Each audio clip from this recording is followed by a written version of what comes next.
I use this little analogy of if anybody's been in an unaligned car, right, where the wheels are, shimmying. Well, you're still going in the direction you planned. You still have all the same people in the car. You still have the same engine, the same body, same tires, right? But something's not right. And again, if you've been in an unaligned car, you can only go so fast. You hit a speed where all of a sudden the alignment goes off and you can't keep going because you'll destroy the car, and you certainly can't go faster.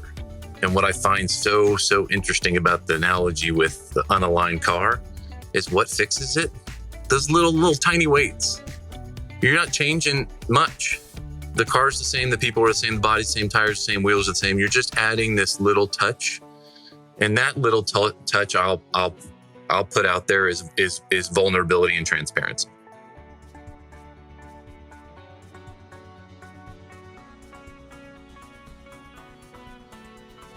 So I thought a great place to start would be to just get right into it. I want to get to the meat of the story. So we're like in the depths of COVID, and you decide to pull off a huge merger. Do I have the timeline right? Is that like kind of like the whole hospitality world is falling apart? Everyone's thinking about how to save their businesses and their hotels. And you are thinking about how to pull off one of the largest management companies in the country and in the world. So why don't we start there? How does that happen? All right. Well, let's go right to the meat, as you said. Yeah. I mean, Jake, everybody who is in hospitality investing, has went through that period of time. It's crazy how far away it feels right now, even as we talk about it. But as we were going through, the pandemic, we went from highest of highs for the organization and for Benchmark Global Hospitality, my legacy company prior to the merger, to 3 months later, the lowest of lows. And at the time, for us, mergers were part of what we did as a company. And as CEO of the business, I've gone through 5 or 6 of them. So, but they were always opportunistic. They were always the right relationship, the right conversation, the right strategy, right cultural match. All those things had to fit. The funny thing about the pyramid merger that I often say is it was a little bit more like a blind date compared to other mergers and acquisitions I had done. Most of the other mergers and acquisitions that I'd been involved in, or our team had been involved in, were relationships. Somebody that we knew, somebody that was looking for a bigger platform, and so it became, just the relationship. I always joke every deal starts with a good meal. We and Benchmark and Pyramid actually really didn't know each other well. We knew of each other, of course. We didn't compete with each other that much. When we looked at the deal flow of the company, over 150 deals, that when we started to look at our 2 pipelines, there were only 2 that we were both looking at the same time, which is just a testament to a Pyramid as a mainly franchise organization and Benchmark as mostly independent luxury lifestyle, and being very much in different spheres of the business. But the blind date turned out right. We started holding hands. We went on a few dates. We talked about what we really want to accomplish. There was no question about the strategic value of the combination. It was really more about execution. And we set out every time, because a lot of people asked, well, did you do it because of the pandemic? And I'd say no and yes. No, that we didn't do it because we were distressed or because we had to, because the pandemic caused so much damage that we had to make a choice. That was not the reason. But yes, because we were thinking about the business differently in every aspect. So in a normal environment, would that merger have happened? Don't know. But in this abnormal environment where everybody was looking at everything upside down and sideways, it forced us to seriously consider what was the largest by far merger that we had experienced. And I mean, there's lots to talk about in terms of it. It worked out great, but that was really the motivation. It wasn't COVID driven. It was just COVID environment had us thinking differently. How during COVID were you able to get into the mindset to pull off such a merger like you did? Well, similar to what we were just talking about, Jake, is it definitely forced everybody into an uncomfortable place, right? So just the idea of mergers, which are complicated. I say it all the time. The odds of successful mergers are not in our favor. 70% of mergers fail to achieve objectives. This is all research I've done throughout multiple mergers and acquisitions, and in my own consulting background. So the idea of it and the execution risk we knew was there. So really two things is, number one, you have to have cultural alignment. You have to be able to sit with both investors at the board level to, the partners in the firm, right, and senior level, and ultimately believe there's alignment to be able to execute. Because strategy is easy. The strategy was very sound. Two very substantial companies, geographic mix, European platform, franchise platform, luxury lifestyle platform. The idea of that combination it's not new either in the industry. There's plenty of larger companies who have tried to cobble together both the franchise and the independent side. The key for us was really making sure that we did not homogenize how we perform. Franchise properties are different. They need different resources and tools, and Pyramid had been exceptional at that. We benchmark, we're probably 5 or 6 franchise hotels at the time, and vice versa. Pyramid had 5 or 6 independent hotels. So a huge mantra of, and it's still to this day, is centers of excellence. We're not going to create average mediocrity, right? We can't do everything the same. And if that requires duplicate services or duplicate people in certain positions, we're going to invest in those duplications. A lot of times mergers are about synergies. Not that ours wasn't about synergies, but we did not want to homogenize what we were great at. And we even said to ourselves, what made us great and made us get here shouldn't be diluted by us coming together. But you add financial benefit of the balance sheets being combined, investor platform being combined, the owner relationships being combined, the talent and resources in a capital constrained, talent constrained, really difficult environment. It's kind of like, we're in a really, really rough waters in the middle of COVID, and we're about to get a bigger boat with bigger oars and a bigger engine to get through it. Well, let's make sure that we do it right. So it wasn't without a lot of trepidation, and it wasn't that all of a sudden the water became smooth. We just had a bigger boat and a bigger engine to be able to handle it.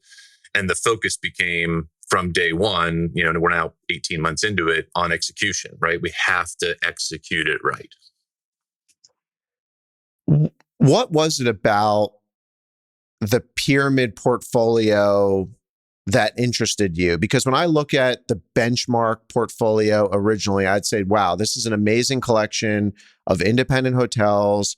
They're all very unique. What was it about their portfolio where you said, hey, I want to have some more franchise properties, some potentially more commoditized type properties? And then how did you kind of reconcile that internally? Yeah. For us, it wasn't, the property, the property part of it is an avenue for everything that we do for our teams, for our people, for career growth. That's what wakes me up every day, by the way. That's just to get real personal. Creating opportunities for other people to be successful is my life mission and has been since college. So the idea of going from, 10, 12,000 employees to 20,000 with all that much more career opportunity and growth between, both geographically and product type, to me is a huge, huge value add. Again, in a talent constrained environment, right? Where we need people who can grow their careers and go from a Hilton Garden Inn to a Turtle Bay Resort, right? And be able to develop their careers through a variety of different product types. So it wasn't the, attraction of, 85 Marriotts for a guy who grew up doing independent hotels, right? It was the attraction of a platform that we're never going to create. We're not going to do that. That's what Pyramid has known. They've known it all their lives. It's what they have done well, and they've executed well. And we did a completely different business, also exceptionally well. How do we create synergies between the two, but at the same time, make sure we stay focused?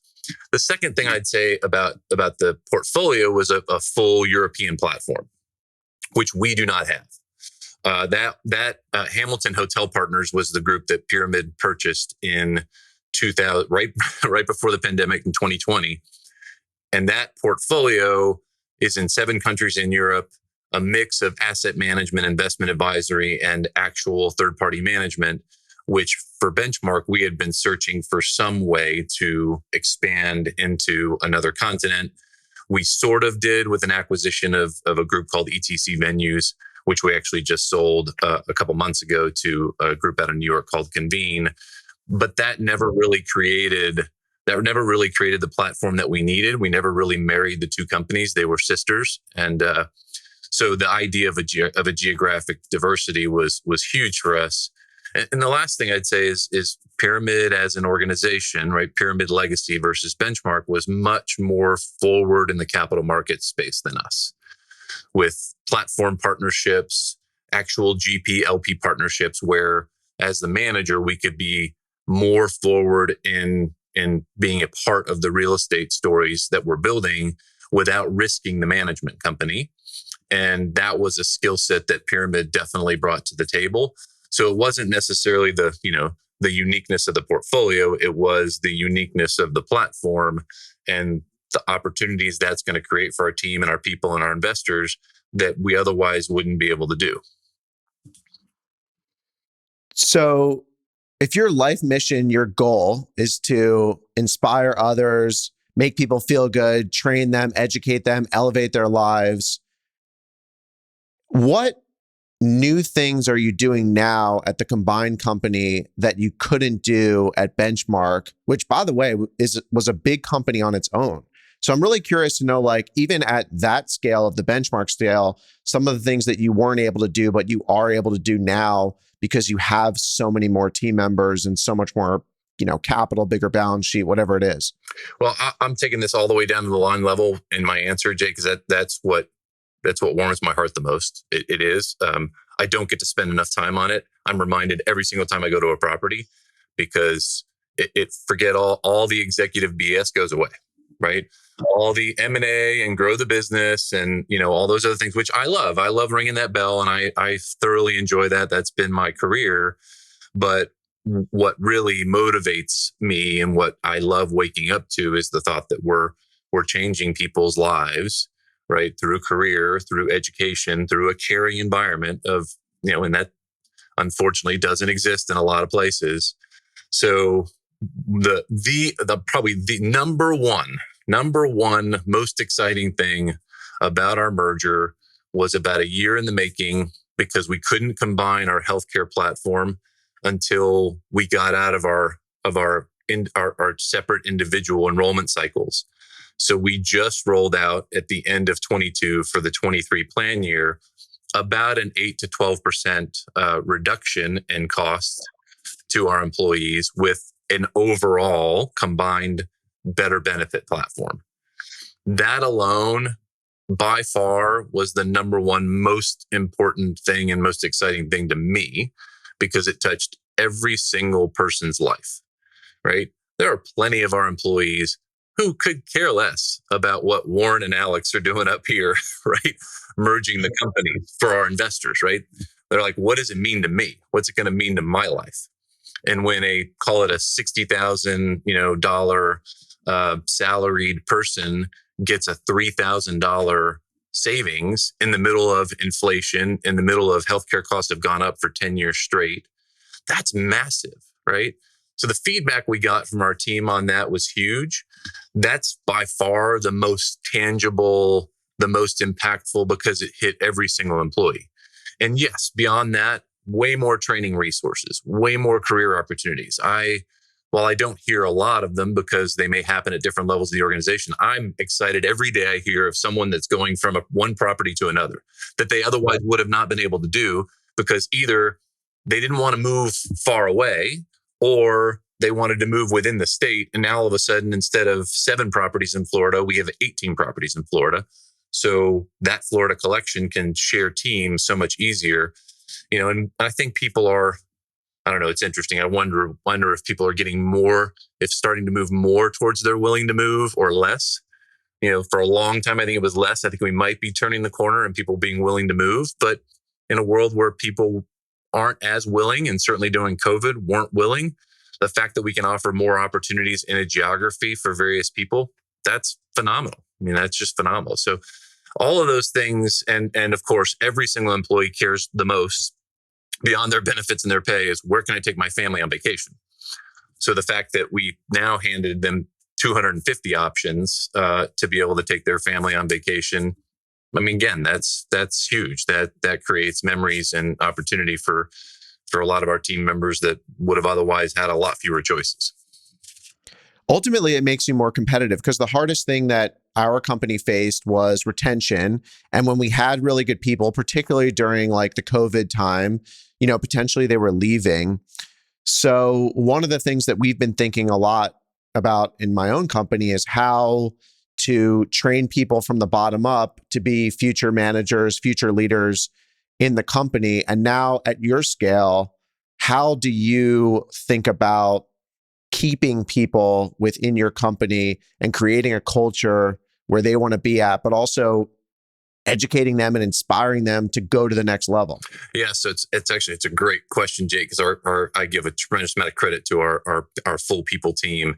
We actually launched at our leadership conference just a month ago, completely flipping the narrative of, attract, train, and retain, right? That's fairly typical.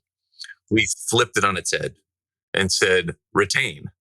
Let's put retain first. Keep the people we have. Keep the people that we know that are already performing, that are doing a great job. Let's train them, give them more talent, more resources.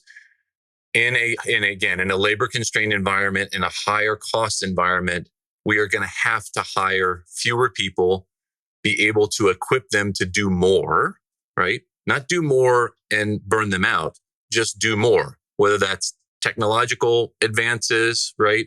Or training and skills, right? Whatever that is, we need to be able to retain those people, give them more to do, right? Or create more succession planning, more sharing of resources between properties, right? And then decide, well, what else do we need to attract versus the opposite? So we've just rolled that out really on that very note. Is we've already got a tremendous amount of talented people. How do we focus our time and effort on loving and caring and training for them?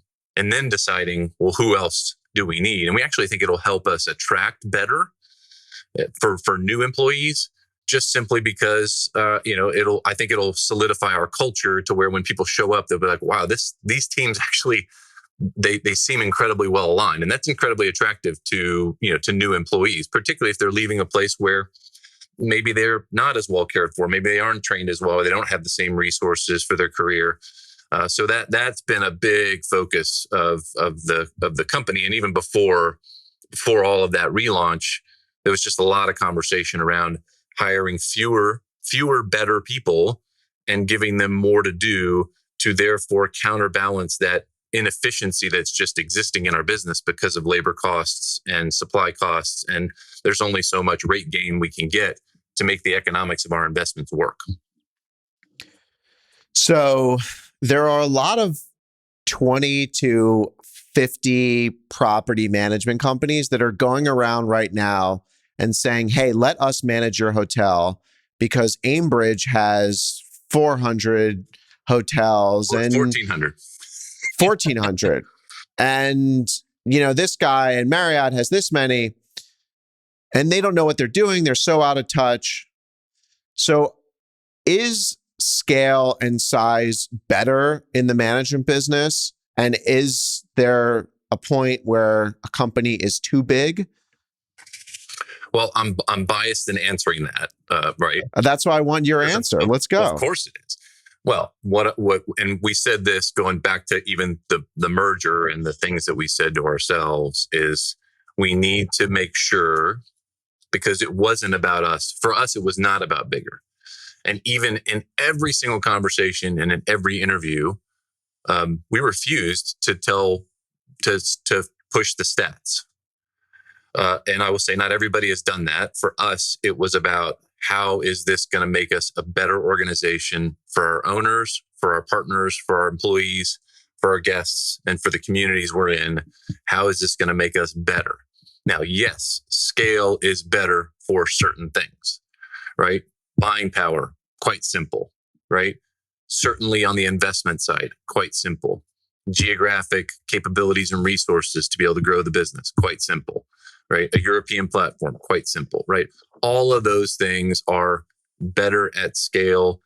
And even the benefit conversation we just had, well, that's a better benefit to our individual employees that we would have otherwise not accomplished had we not had scale. Where scale becomes a problem is when decision-making rolls up the organization, right? It comes out about access and control, right? If we're not acting in the best interest of an owner and we're acting in our best interest, which given that we're not a franchise, right? Well, yes, some things need to be similar or the same across the portfolio. The focus of those things are the things that don't matter as much independently to each individual asset. If we don't have the right team or the right GM, I always say then no amount of corporate support makes up for the wrong general manager. I mean, it just doesn't. 100%. No matter how big you always. are. It always is. General manager is most important. That is a mantra of Pyramid and Benchmark. So we've made that consistent. And then it's really the support team that supports the general manager. My COO, who sits right across the way here, often says, if a general manager ever says they're waiting on the corporate office or the home office, we call it home office, we're in big trouble, right? They're never allowed to say that. Now, the reality is, if they ever are, they need to call me or Warren or Greg or Eric Haberman or any one of our team, and we will fix it, because an entrepreneurial GM should never be waiting on us to tell them what to do for their own property, right? They should be able to act. And within a 24-hour period, if they act and we don't like the decision, well, too bad. We have to live with it because they went ahead and made an action. We'd rather them make the mistake in 24 hours and respond fast to fix the issue than wait on us. And that is really corporate infrastructure, right? Because when a small company says, well, we'll give you more attention, well, okay, well, it's just a question of whether that attention truly does add more value or not compared to all of the other benefits. And yeah, there's times where competitors of ours aren't necessarily paying attention, or there's a revolving door, or the perception, and this is the one I hate the most, and I know we can talk more about it, is just the perception that people aren't accessible, right? Well, no matter how large the company was, even when I started with 22 hotels 18 years ago, the company would have never been successful, even at that time, if it was always waiting on me or Bert or some senior exec to make a decision.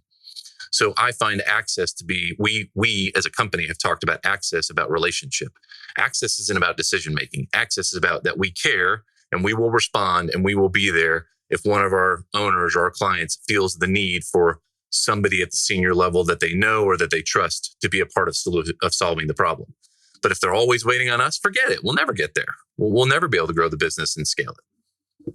So when you showed up at Benchmark, however many years ago, were you always empowered with that idea and believe that? Or was that something that you had to work on and figure out over years and really teach how to push the decision-making down to your team and trust your team? Because that's you were, I guess, could be called a family business, right? You worked with your dad. That's one of the huge hurdles that I've had to work to overcome. I'm sure you have similar stories in an entrepreneurial business decision-making. Yeah. Every business can be defined in this little acronym that I got from a consultant named Larry Taylor, who helped our organization grow when I joined right about 2006, 7, 8, kind of through GFC.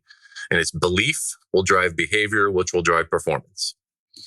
And belief and behavior are if you soft circle both of those, that's culture, right? I mean, that is culture in an organization. Belief system is usually, I mean, I won't say it's easy to define, but every company has a belief system. It's whether they actually behave that way. And I love sitting in those two chairs right there in my office and interviewing people and saying, why are you here? And often, very often, hearing them say, well, I'm at an organization who doesn't necessarily walk the talk. And I've been here all day and I've made lots of phone calls and I hear you guys actually walk the talk. Because very few organizations, pardon my French, say, let's be assholes on our mission statement. Like they just don't, right? But it's whether the actions of the organization align with the belief system that is professed, right? In every single cultural statement, everything in the back of the house, right? So that's an evolution, I will say, Jake, from the time I joined the business. The belief system was absolutely consistent. And I would say consistent with what we believe today in Pyramid Global and what Pyramid believed in before our merger and Benchmark believed in before our merger. The hard work is in the day-to-day behavior. And that, I will say, it did take time.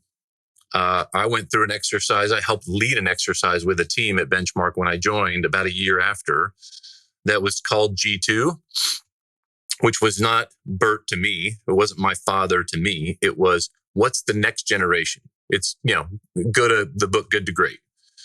It's what's the, how do you sustain the founder, and the transition to the next 30 years, right? Sort of in 25 to 30 year cycles. How do you sustain, how do you stimulate progress and honor what was great about the past? And there's a lot of organizations, and family businesses are typically very bad at this, right? Statistically, that 50% of founder-led businesses will eventually fail because the second generation can't take it on. And that is very much a story of, probably I would isolate it to, my dad was all about control, and not dictatorial control, benevolent control, but it was his business, right? And so while there was the belief system was there, the organization, because it was so small, still, my dad knew everything what was going on all the time. And my currency was partnership, right? We got to grow this through investment. We got to grow this through partners. We've got to create more opportunities for our team. And while this doesn't happen today, 18 years later, but it was always fun because my dad would come in and be like, well, what's going on with so-and-so? And I'm like, I don't know. The organization's huge. I don't know I'm not sure. He's like, well, I just ran into them the other day and I don't know what to say to them. And I'm like, don't worry about it. They think you're Santa Claus. Just have them sit on your lap and tell you stories, and they don't care. But his psyche was this belief in wanting to know. He wants to know what Jake is doing so he can care about Jake. And I'm like, Jake doesn't care if you know what he's doing. He just cares you came by and said hello and asked, right? But it's just a different mentality. Same thing. Just a totally different mentality. So it does take time. And I will, if anybody listen to this, take that belief and behavior piece. If you can align those two things, man, performance just goes. It just goes. Are there any specific, you run a big hotel company, but you also just run a big company. So I'm curious to know if there are any behaviors that you really think thrive at the senior leadership level in the hospitality industry. And if there's one interview question that you kind of consistently use to try and figure out if that person has that characteristic. I'd say, well, I'm a huge believer in alignment. I use this little analogy of, I used it with our merger. If anybody's been in an unaligned car, right, where the wheels are, shimmying, well, you're still going in the direction you planned. You still have all the same people in the car. You still have the same engine, the same body, same tires, right? But something's not right. And again, if you've been in an unaligned car, you can only go so fast. You hit a speed where all of a sudden the alignment goes off and you can't keep going because you'll destroy the car, and you certainly can't go faster. Well, that is a principle that I have used in my teams and the organization forever. If you can create that alignment, and I mean emotional, psychological, and not just strategy. Strategy is easy. Everybody can sit at the table and say, okay, we want to go here or not here. And I want to say it's easy. It's important. But it's much easier to say what you do and don't want to do strategically. It's a lot harder to get a team aligned in executing that and executing it well. And what I find so interesting about the analogy with the unaligned car is what fixes it? Those little tiny weights. You're not changing much. The car's the same, the people are the same, the body's the same, tires the same, wheels are the same. You're just adding this little touch, and that little touch I'll put out there is vulnerability and transparency.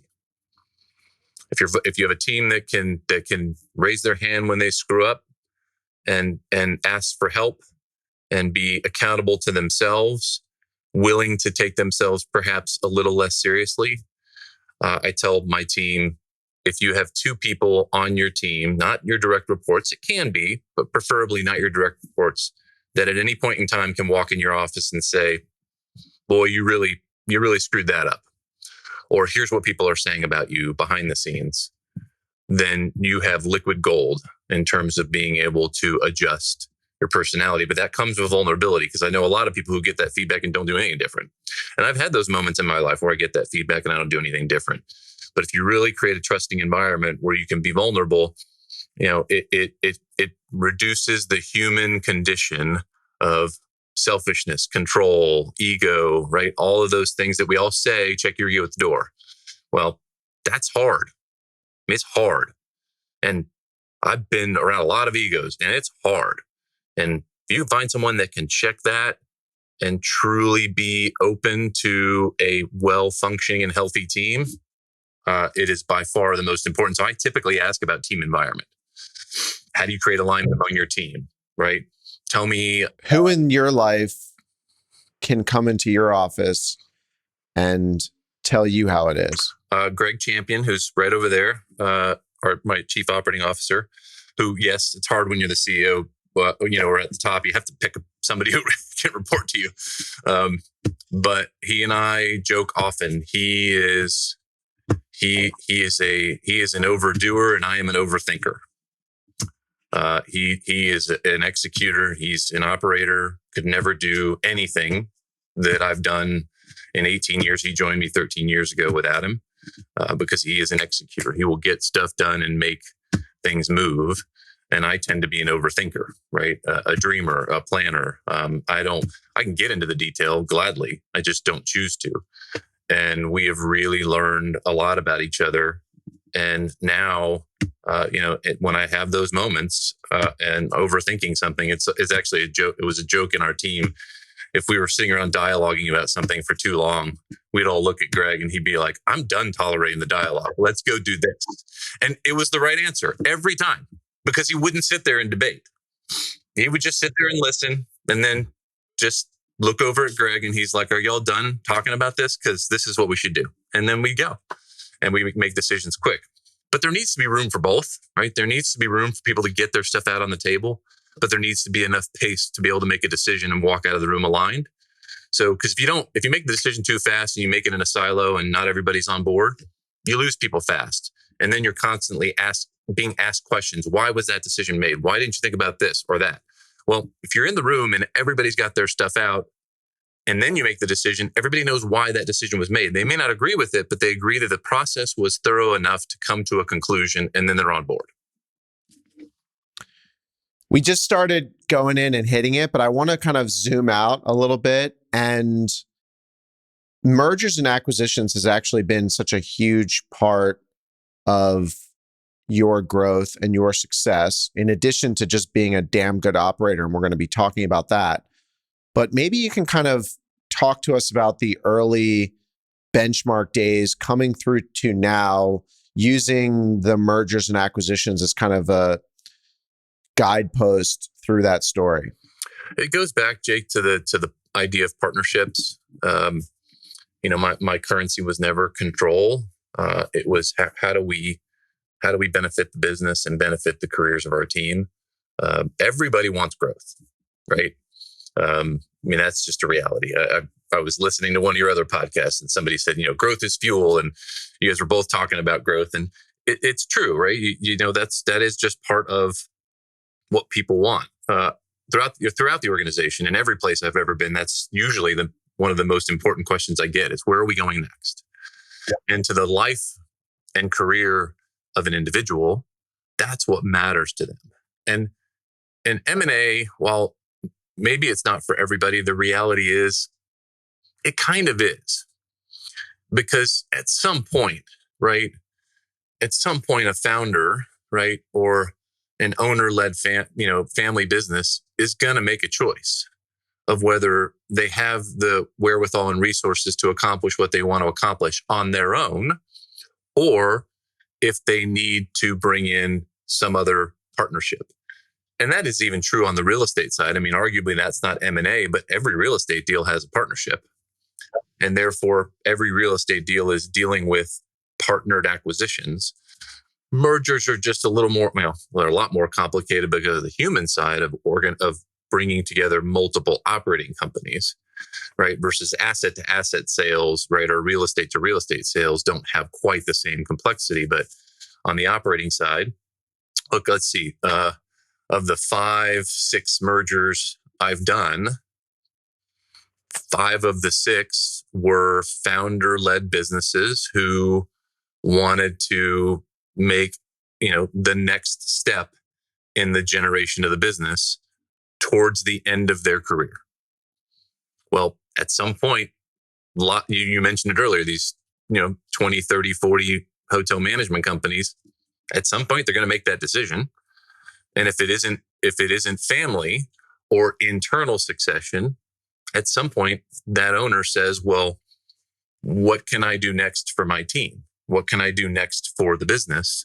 And of course, reap the reward of the equity they put in the business for however long a time. So at some point, M&A is kind of for everybody, because you're going to have to make that jump off at some point in time. For me, I was the catalyst to being willing to do that sooner, perhaps, than my father would have wanted to, again, because control was important to him. So what were some of the control issues in the early days that you had to navigate with him and the company that you were merging with or acquiring? And we talked about mergers, but I got to think some of them were more like acquisitions too. Yeah, no, for sure. Some of them were just smaller portfolios, but no matter what, you're merging people.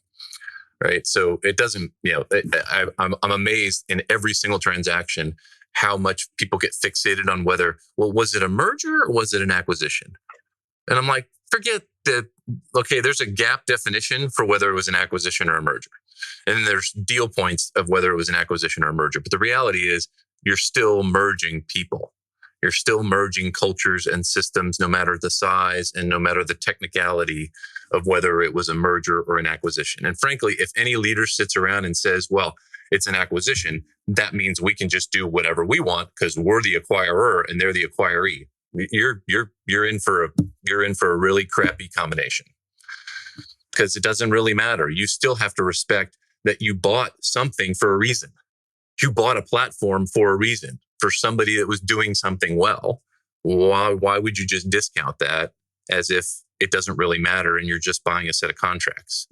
So you have to think about the business that way and think about, the acquisitions. But, control is an interesting beast, right? We're all subject to, I am as well, of how much control, I want in any given role I have in the business. One of my favorite, those moments when you have something come out of your mouth for the first time, you're like, ooh, that was good, right? Yeah. I said this. Write that down. I said this to two reservations agents here in our central reservation office for our independent portfolio. They're amazing. They're just amazing. And we were at a charity event and they were asking about the merger and kind of how it's going and how's your new role and must be different, all this other stuff. And I know them well enough that they were asking intimate questions. And I said to them both, you know what? My level of control or title does nothing for your 2 careers. And they looked at me like, really? Like, you mean that? I'm like, well, it came out of my mouth. So yeah, I mean it. But, and I have repeated that, my own quote, for multiple times, because that's so true. If my passion, right, Therefore, if my mission in life is create opportunities for other people to be successful, and my own ego and level of desire to control something gets in the way of that, that's stupid. But it happens. I mean, it happens, and I've had it happen to me. I mean, even today, where the business is just bigger, it doesn't feel as comfortable. But nobody at the line level gives a crap about my comfort. Like, they really don't care about my comfort, right? They care about their career. They care about the benefits we gave them. They care about all the other things we talked about that have improved their lives. And so I think there's a reality in that control can be a governor on organizations when the top level wants to control things, or at any level. Frankly, it could be a department head at a property, right, who isn't raising up their team to learn the craft. In your experience, where have some of the deals that you've done on the merger and acquisition side gone wrong or sideways, or what was it that you learned from that you're like, yeah, we're never going to make that mistake again? So a couple things, and not necessarily, big execution mistakes. I mean, look, ego is a big one. And I will say that goes, and I'm just as guilty, kind of ego and judgment, right? People looking at the other side and saying, we really do that better. And it becomes competitive, right? And it becomes, a judging of the other side versus seek first to understand. And I would always remind people, in one of our mergers where we were acquiring a generally smaller company, we were 40 hotels. The other company was 18 hotels. And every time, one of my team would say, I can't believe they're doing it that way. And I was like, guys, remember how we did it when we were 18 hotels. Okay. Take yourself back. And some people were there. Some of my senior team who were tenured were there. And they're like, yeah, no, you're probably right. But you have to judge based on the perspective of the other company and what their paradigm was. And that's hard. People don't naturally do that. You have to remind them, you have to train them, you have to be in that moment. I don't naturally do that. I have to remind myself. I have to look at things objectively and be able to understand why an organization is behaving a certain way versus judging the behavior as if I would never do that in my organization. Well, how about you ask why, right? I remember, this is a fun story. I remember in going through merging with Pyramid, and Warren and I doing in our partnership, and Warren just can't stand long meetings, just can't stand them. And I'm just thinking of myself, and like to the point of too short. And I can't stand long meetings either, but it's like the difference in something wanting to be 30 minutes versus something wanting to be an hour. Well, come to find out, when I asked more questions and started to understand the business and understand the company, their entire executive team used to get together. Now, this was when they were much smaller, every Monday for 8 hours, and review the detail of every single property. Well, no wonder Warren hates long meetings, because he ate them for 20 years, right? So I appreciated that he just wanted to get so far away from that, because it did slow the organization down. So I appreciated it more. When you find out a little bit more about why someone behaves a certain way and you understand the objective fact, it doesn't mean you're going to agree. It just means you'll judge it a little less. So Warren is your partner, and have you, given his experience with the meetings, have you learned anything from him related to how he ran his business from a very high level, how he stays in touch, that you've now applied in how you run the business together, or how you personally operate? Yeah, both of us have learned iron sharpens iron. I'm a big believer in that. And you have to be able to rub together to be able to sharpen each other. So I have certainly, he's learned to accept a little bit longer meeting, right? And be willing to let me facilitate that. I've certainly become more sensitive to one of my favorite quotes of him is time in, dollar out, right? There's only so much time we have. There's only so much resource we have. And what is the time in? I like to say value out, because it may not always be dollar, right? but time in, value out. Our time is very precious. He has preached, we've both been very aligned in preaching a balance in the company and making sure that we are truly allowing our team to have a balanced life and putting that into practice. This is probably this is definitely the most balanced in terms of work, right? True hardcore work and the balance of life, right? And the company and my life and his and others than I've ever had. Part of that, I think, is just scale, right? Is that, well, there's just more people and more leadership to therefore take things on. Part of it is certainly the way we planned. We planned for a 2-budget season merger. We knew there was no way we were going to get this done fast. So we planned for a 2-budget season merger, which I won't say lowered everybody's blood pressure, because if any of our team listens to this, they'll call bullshit. That there were definitely some things that we pushed faster than we maybe should have. But in general, I think that we balanced it better because we gave ourselves the cushion and said, you know what, we don't need to do this all within one budget cycle. It'll just be too much interruption. So this year actually is all about, and everybody who will listen to this should believe it because we said it a month ago, nothing new. Like, we're going to just slow everything new and focus on tightening up everything that we had to combine to make sure it's executing on all cylinders. So when we hit 24 budget season, we're truly kind of one combined system and company. We're already there culturally almost, but I'd say we're probably 80% of the way there as an overall company. That last little 20%, which is the hardest, right, is just needs lots of tweaking. So we've just said nothing major, nothing new. Let's just focus on execution. The hotel business is so hard, and you don't know it until you've lived it. And growing the business is actually even harder. And it's not a get rich quick scheme. It's a long game. And that's the game we all chose. That's a game we're playing. But I think a lot of people are really struggling right now from a management company standpoint. If they're trying to grow their management company, they can either do it 3 ways: by making investments that cost money, that's time.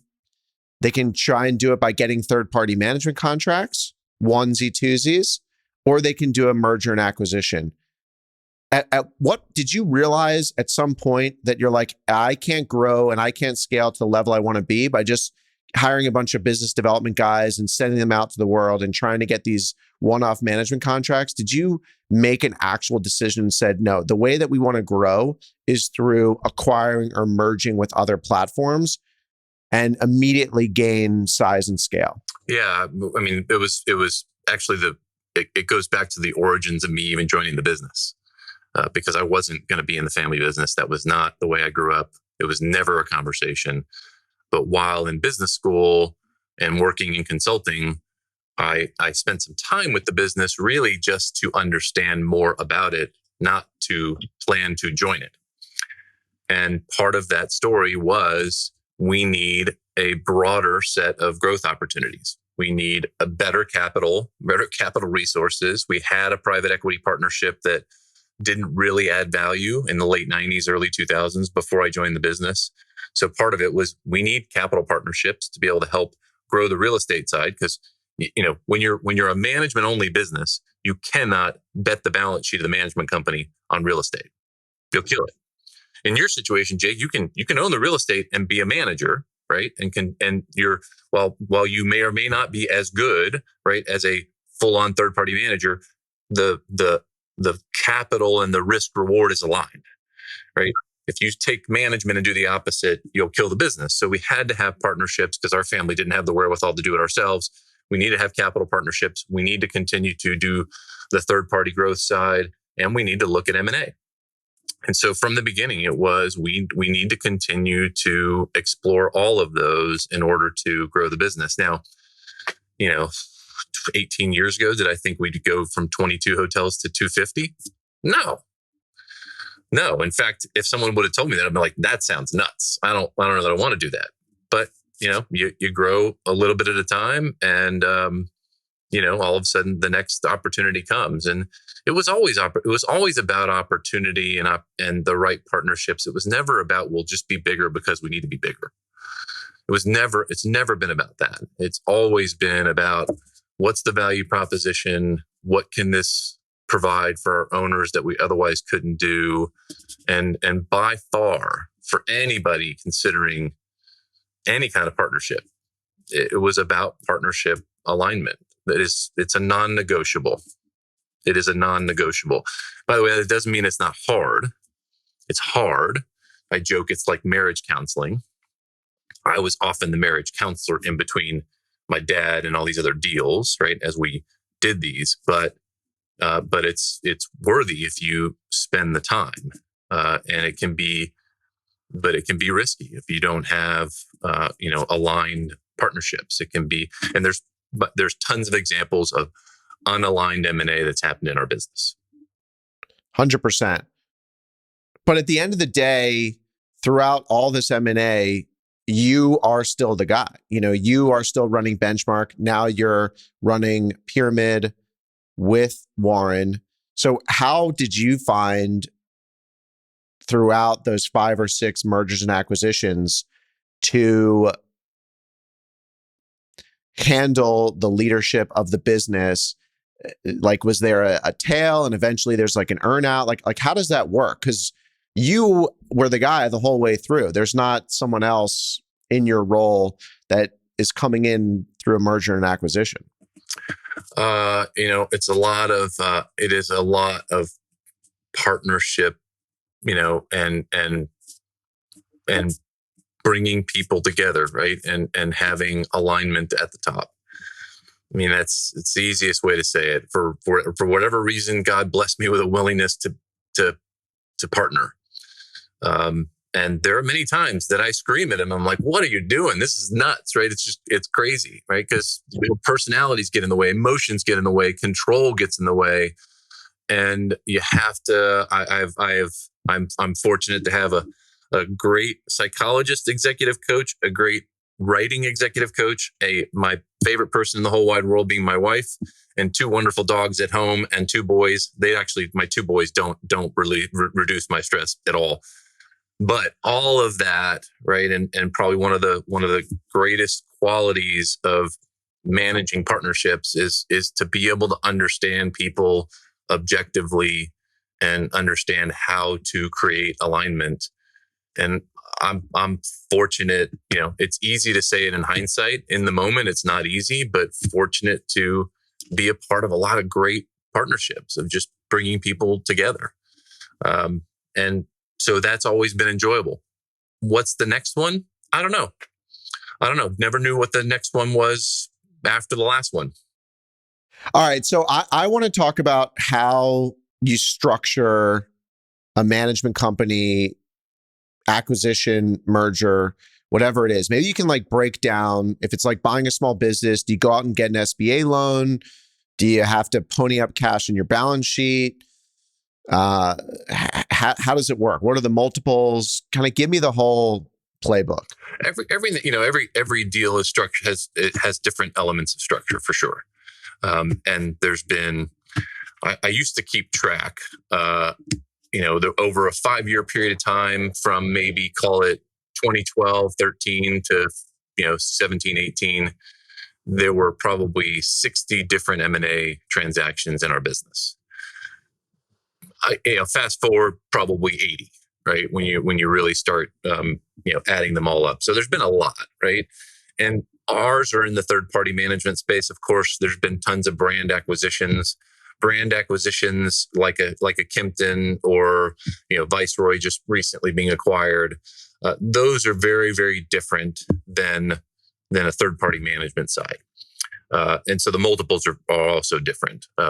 Lower on the third party management side. And that varies from, call it a 6X to a 12X, depending on the size of the business. Security of contract, pipeline for growth, right? Like a small business, right? Well, you're looking for a consistency and even same as a real estate deal, you're looking for a consistent pattern of earnings and you're looking for what the value add can be on a forward basis. And all of those, every single deal is structured differently between, probably three components between cash, earnout, and equity if there's a platform buy where the seller really wants to be part of the combined business. That's harder to do because you're valuing both businesses. But if you do it enough times, that you can kind of get to reasonable private valuation to where what you're giving shares out at. But those are more rare. Usually the first two components of cash and some sort of an earnout are the easier way to do it. The harder way, and it depends on the size of the portfolio, right? Most recent portfolio, we did some shares simply because of the strategic nature of the portfolio. And by the way, for all the operators that just ordered a Ferrari, Alex is talking about 6 to 12x EBITDA, right? Not revenue. EBITDA. EBITDA, okay? So we're definitely not. Don't get too excited here. So 6 to 12 times EBITDA, maybe that's the range. But how do you think about the contracts? Because definitely a lot of people get concerned about acquiring a management company and then a couple hotels get sold. A couple of hotels say, hey, we don't like this new company. How do you mitigate that risk in your experience?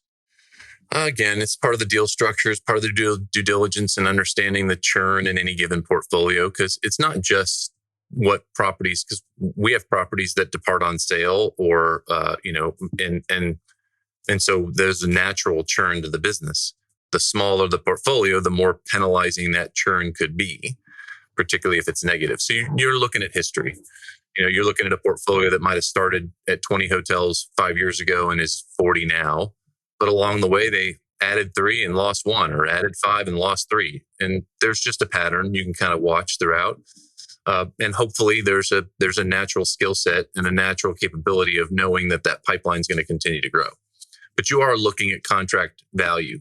But I would say more than the legal reality of the HMA, it's really the relationship, pipeline, and execution history of the team.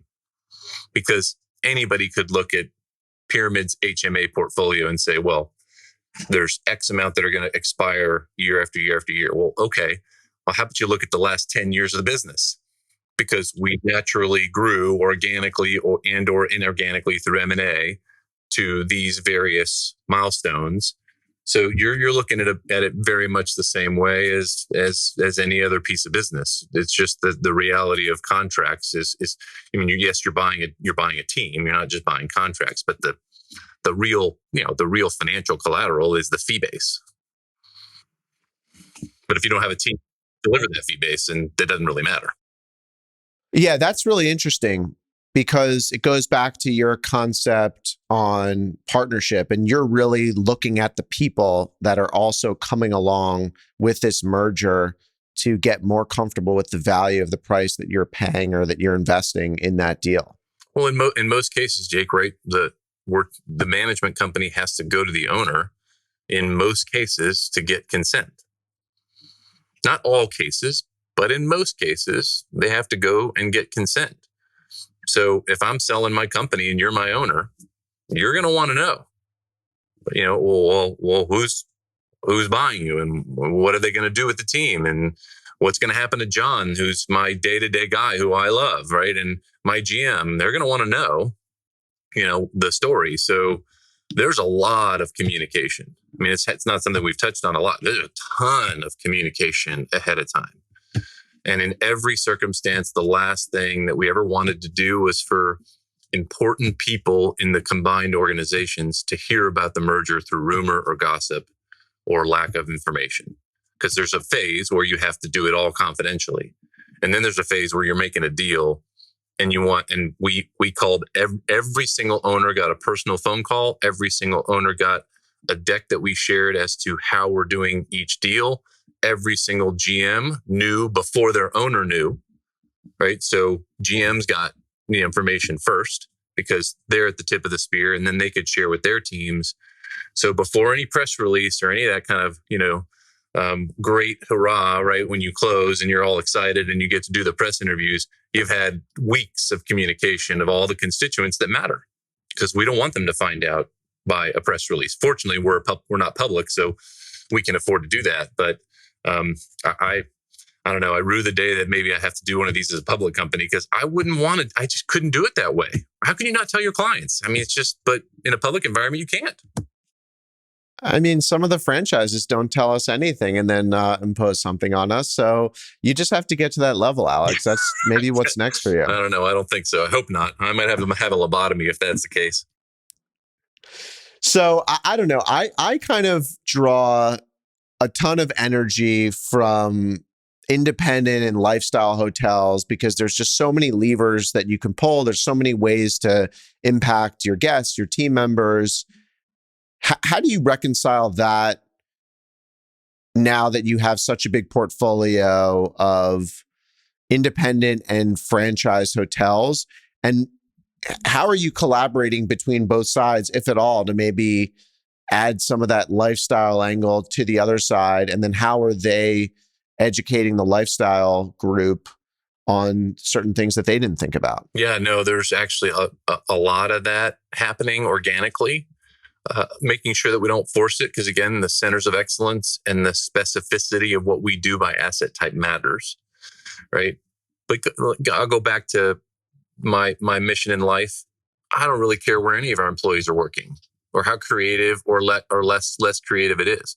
They're making an impact every day on every person that stays, no matter if they want a comfortable bed, shower, and in and out experience, or they want a luxury resort experience on a vacation. We're still helping people accomplish something, right? So I love that value proposition regardless. And I'm amazed at the cool stories that come from the most predictable properties, right? I mean, there is still amazing stories that come out of our properties, and that's been a big part. It was a big part of Benchmark, maybe a little less at Pyramid, but telling the stories is a huge part of our culture, and really accentuating those service stories, those be the difference moments, right? It's rocket fuel, because it really just, it grounds me in the reality of what we do every day, right? That's what we're doing. That's what our employees are doing. So I love seeing those stories come, and they're not always, they're coming from all over the place, right? They're coming from the DoubleTree in downtown New York and the Hilton Garden Inn in Seattle, and and La Cantera and Turtle Bay, right? They're coming from all over the place, and so there's always an opportunity to do something unique. And like you said, right, our franchise properties that perhaps operated, by the franchise rules, regs, or whatever that we know less about, we're willing to push and test the hell out of all that stuff, right? So a lot of our franchise properties are like, we need more of that marketing skill or that service skill. And we're able to push the envelope and still also be having a great relationship with our franchise partners as well. Because look, the reality is we're a very large franchise partner. And so how can we be the best franchise partner?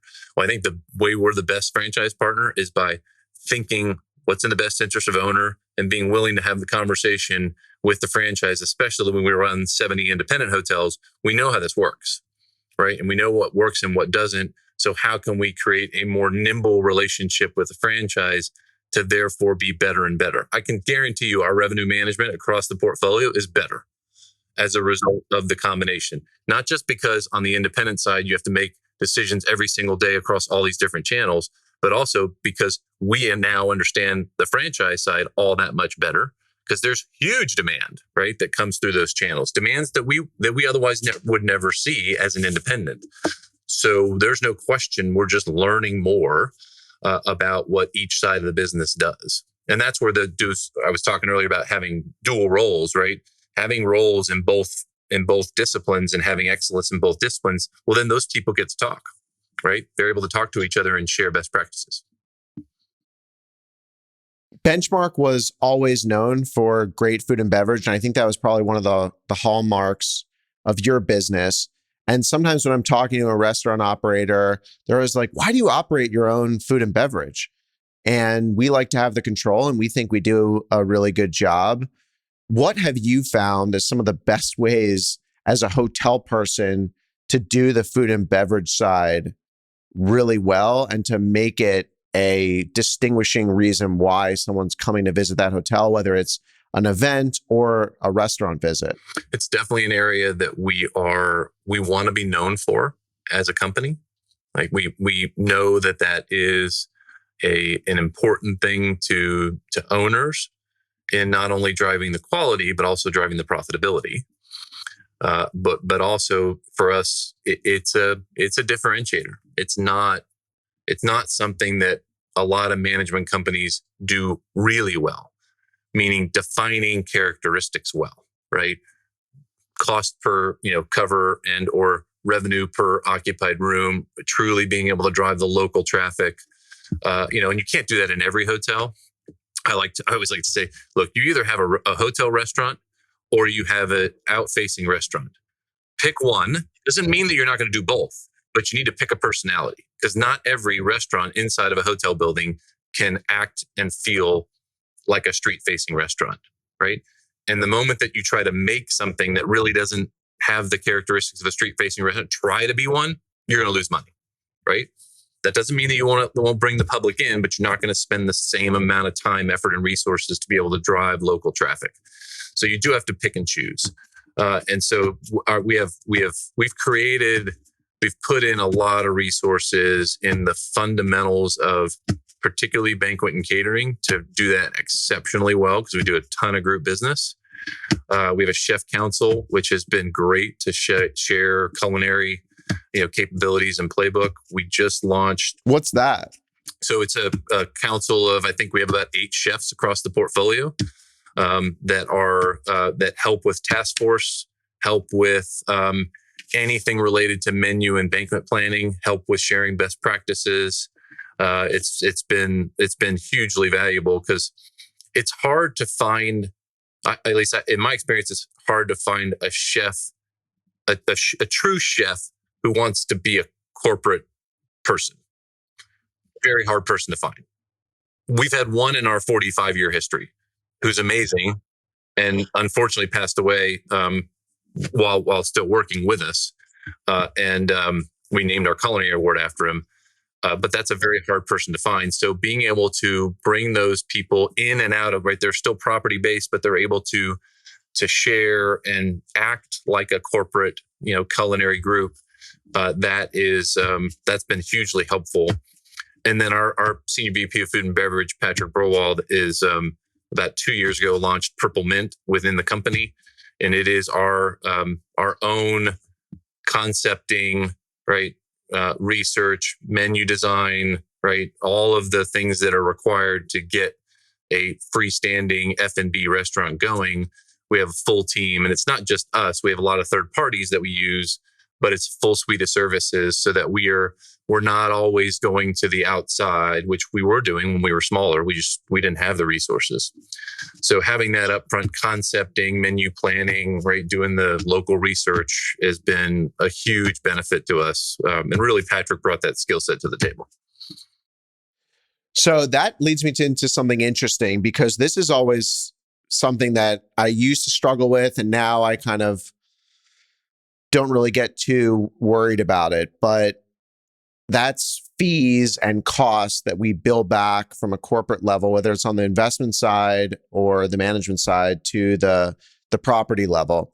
And my thinking now is really, if we're providing a service that if we didn't provide, we'd have to go hire someone else to do, and we'd pay them a fee, then we should be charging for that work, because it really costs us to do that. And I'm curious to know, now that you have this big company, 250 hotels, that was one example, which is super cool. Like, what other central services are you doing? And presumably all that is getting paid for by the properties, or most of it. So the only two truly central that I would characterize in that way is we have a reservations team, which Legacy Benchmark created probably 7 years ago. At the time, our reasoning was for any we had already gone through individual reservation teams, and then all the technology to connect them, right? So we'd already done all of that.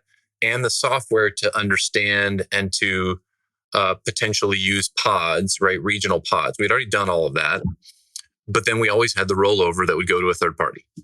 And we had great third party relationships. We still have third party relationships today.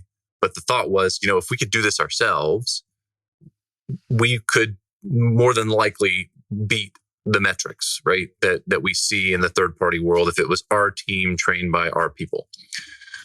So it took us a long time to get there, but that team today, and it's opt-in. It is not a requirement. Our properties have to believe in it. We have to sell it. And it's for our independent properties, not for branded properties. But that team crushes it. Absolutely crushes it. Their conversion rates are double the outside third parties. We're in the high 30s, low 40s. The average rate, oh my God, it's just like they're specialists.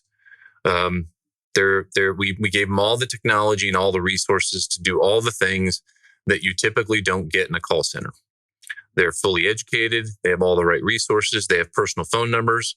They have follow-up, and we have all the metrics to track their success. It's one of my favorite places. Well, it used to be one of my favorite places to go in our office. It's gone remote after COVID, which our team loves. I hate it. Not because I want them back because it's been great for them, but because I used to love to just go there, right? And just because we were making money in that room and we were serving customers in that room. So I always just liked being with that team.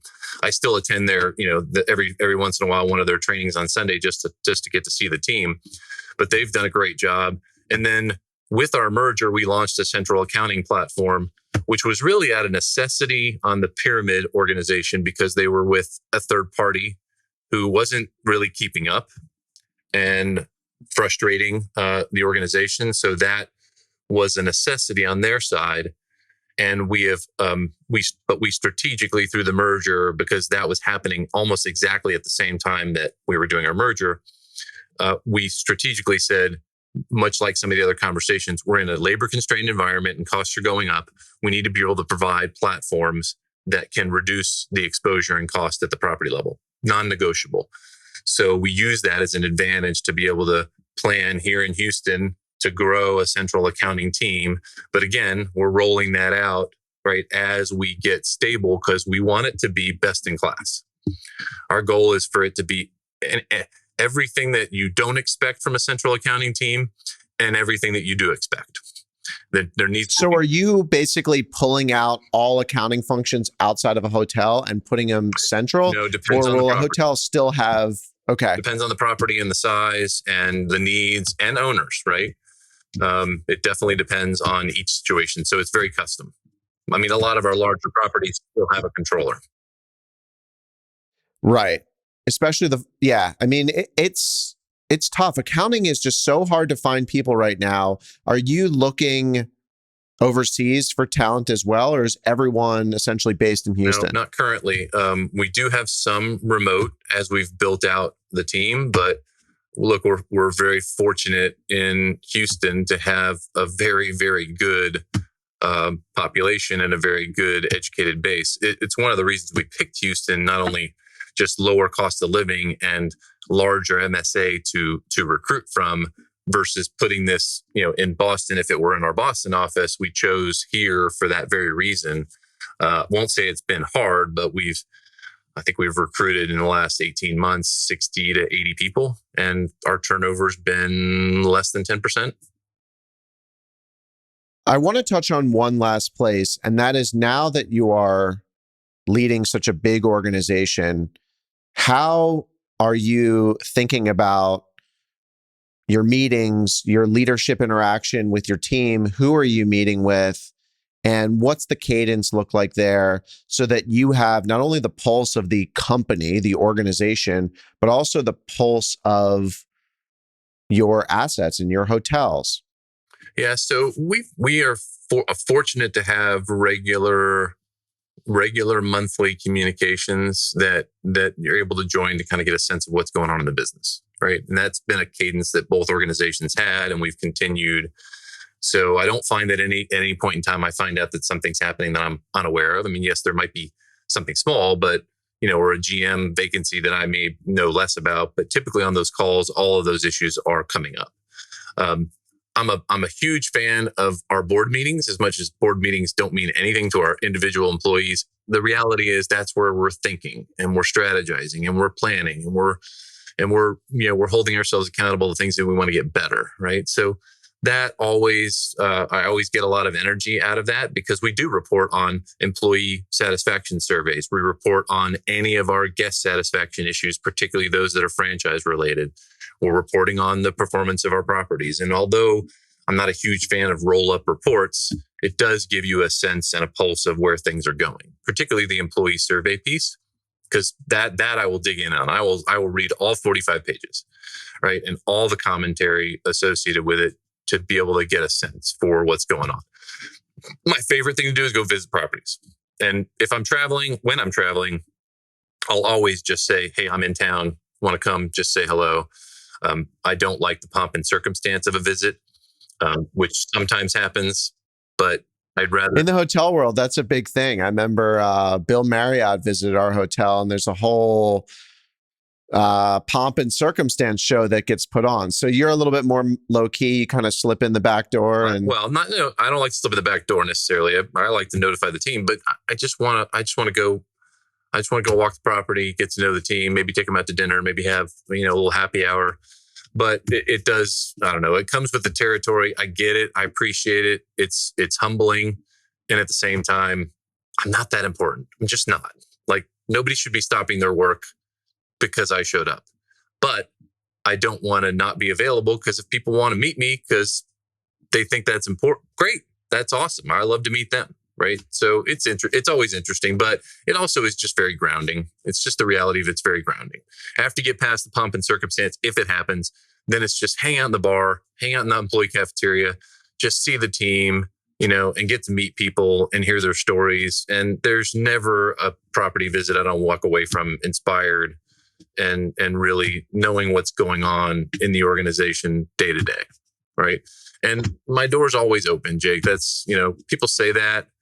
But, I had one of our junior accounting people come and talk to me about a business development deal in his native country of Cameroon 2 weeks ago. Now, there's no way we're going there, unfortunately. But the fact that he felt like he had the right and the privilege to come into my office and not think, oh, I'm not going to go to the senior leadership with this. I love that. And so, you have to exude that behavior for people to be willing to come in and say, well, something's going wrong, or something's going great, or here's just an idea, right? One of our IT guys came in and just wanted career advice. I want to do more. And where should I raise my hand? And how should I do that? Now, there's 2 other people before me that he could have done that to, but it didn't matter to him. He just came in and said hello, and great, So I love that kind of stuff, because that really gives you a pulse beyond the reports and everything else and meetings that we do. So you've said it all. I have one traditional closing question that I always ask my guests, and that is, doesn't have to be in your own portfolio, but what is your favorite hotel? Ooh, man, I always get that question, and I never have a really great I know. answer. It's the worst, right? It is and that's the why worst, I just love putting people on the spot. Yeah. Seen a lot. So I will say within the portfolio, because when I get asked that question within the portfolio, I always say Willows Lodge in Woodinville outside of Seattle, 87 rooms. We do 13 million of food and beverage on 87 rooms. And I love the setting, the natural setting, the Northwest architecture, just the intimacy. For me, it helps that I also know that team well. It was part of one of our acquisitions in 2011. So I just know the team. And so when I'm there, while there's a lot of employees day to day, I might not know, I know the leadership team. And so I can just enjoy it. I can have fun. I can take my wife there. I have a really hard time taking my family or my wife to any one of our properties. Because if they know I'm there, then it's a bunch of just hoo-ha. And I'm like, I don't want any of that. Yep. And then if they don't know I'm there, then I'm not sure if I should say anything. And then if something's wrong, forget it. I can't focus. I can't have any. It's just, yeah. Can't do It's it. tough. Can't do. I have lots of. It's I have tough. lots I of feel your bad pain. stories of people attempting to take over care that I'm there, and then it creates issues. I'm just like, I just can't do it. So you and I just call each other and we stay at each other's properties. That's it. 100%. That's why we all have friends in the hotel business, so we could take our families to somewhere that's not in our portfolio. That's the dream. And for those that don't know, 13 million in food and beverage on 87 rooms is insane, wild. Is that coming from restaurant and mostly events, or it's restaurant and events? Yeah, it's crazy. Property crushes it. The Barking Frog, you crushed it. Amazing, great restaurant. We ended up expanding it into the lobby of the hotel building because we just didn't have any more room. Wow, I love it. Thanks for joining me. This was an awesome conversation. Appreciate you. Thanks, Jake. Appreciate it, bud. Hey everyone, it's Jake here. Thanks again for joining me on this conversation. Be sure to subscribe on Apple Podcasts, Spotify, or YouTube. Lastly, don't forget to follow me on Twitter @JWurzak. I'll see you in the next episode. Jake Wurzak is the founder and CEO of Dove Hill Capital Management. All opinions expressed by Jake and his guests are solely their own and do not reflect the opinions of Dove Hill Capital Management.